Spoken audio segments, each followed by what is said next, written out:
لو الشاب ده كلامه حقيقي لانه بيقول معايا فيديوهات وادله، يبقى الناس اللي اتكلم عنها دي لازم تتحاسب، علشان بعد كده لما حد يشوف حاجه مش تمام زيه ما يخافش ويبلغ عنها. وقبل ما تسمعوا الفيديو اللي جاي ده عايز اقول لكم كلمتين عنه. اقسم بالله ما في حد اتكلم عن الشاب ده الا وقال ونعم النزاهه في الشغل ونعم الاحترام والادب والاخلاق والامانه في الشغل، وانه مخلص لشغله والكل بيحب. الكل زعلان على اللي حصل له، فعايزكم بعد ما تسمعوا منه وده بعد اذنكم توصلوا صوت. في يوم الخميس 11/6/2026 اثناء راحتي جالي تليفون من مهندس مسعد، هو رئيس ومكلف بالشؤون الخارجيه. كلمني يا خالد الحق في سرقه كابلات بتحصل على طريق اسطنطا البلد. عرفت منين عن مسعد؟ قال لي في حد معدي معانا في الشركه وصورهم واطلع جري. ما كملتش 5 دقايق موجود على واقع على موقع السرقه. مسكت احد العمال الحفر وقبضت عليه وسلمته لمركز الشرطه، واثناء تسليمه لمركز الشرطه استغاثت بإدارة السنترال. مدير السنترال اتصلت فوق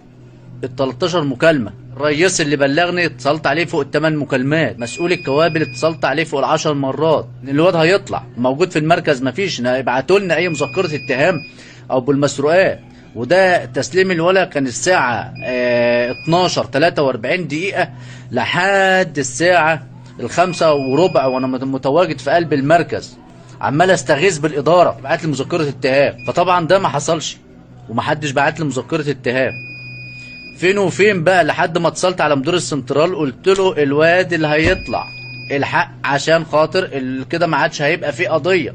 قال لي بعت لك المشرف اللي هو بتاع الكوابل، مشرف الكوابل اللي هو اصلا كان متواجد مع المقاول اثناء السرقه. طبعا كان كل حاجه لا ما اعرفش.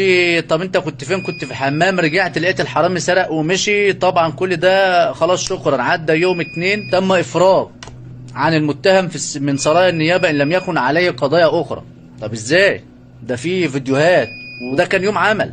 وحتى لو ما كانش وقت عمل المفروض ده في وقت طوارئ اطلع اجري اعمل مذكره كابل 250 متر بسعه 1200 جزء، يقدر تقريبا من حوالي من 800,000 لحد مليون. المهم ان عدى يوم 2 السبت، فوجئت باخلاء سبيل المتهم. فطبعا واقع الدافع الغيره والزهق ان وازاي ده موجود. لو واحد مواطن اصلا في الشارع عادي وشاف اللي بيحصل ده هيبص للمنظور ولا هيبص للكيان اللي هو ازاي ولا الدنيا ماشيه ازاي. فانا خوفي وغيرتي ما قلتش لحد. بعت رساله لمعالي نائب رئيس شؤون المناطق المهندس معالي الرئيس، وهل يعقل ان يكون حاميها حراميها اللي هو على مشرف الكوابل ومشرف الكوابل والمقاول وقت السرقه. وبعت له فيديوهات بواقع السرقه.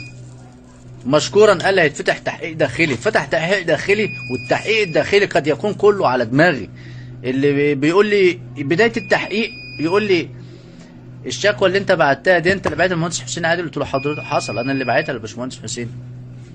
قال لي بعتها ليه؟ قلت له غيرت على المكان وخوف على المال العام والحاجات اللي الراجل اللي اتساب ومشي ده، ومفيش اي حاجه من اداره السنترال بعتت للمركز ان هي تقول. قال لي طب ما قولك في التخطي التدرج الوظيفي؟ ما قولك في اتهام زملائك بالتطوع والتقصير؟ قلت له حضرتك انا باعت استغاثه، مش حضرتك انا باعت شكوى بتهم زملائي.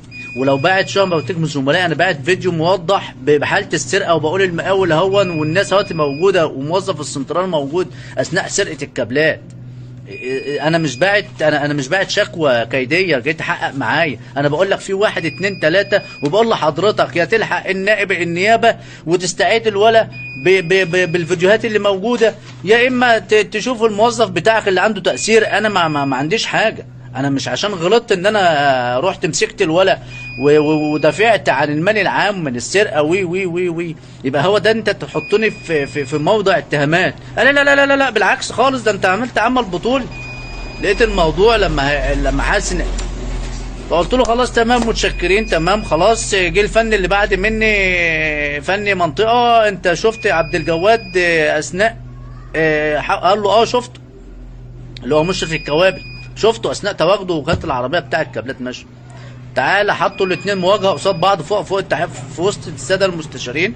انت شفته؟ قال له اه شفت. طب انت ليه تفصلني بعد 9 سنين شغل وتفصلني؟ عشان حافظت على المال العام؟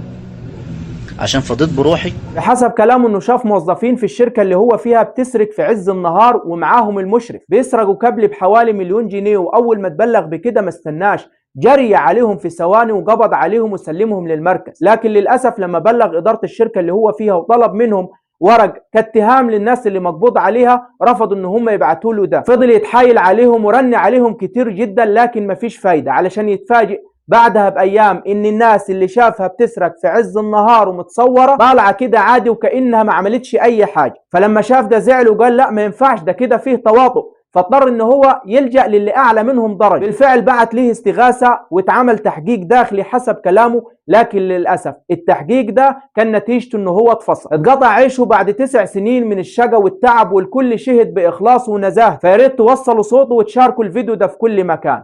اشوفكم على خير، والسلام عليكم ورحمة الله وبركاته.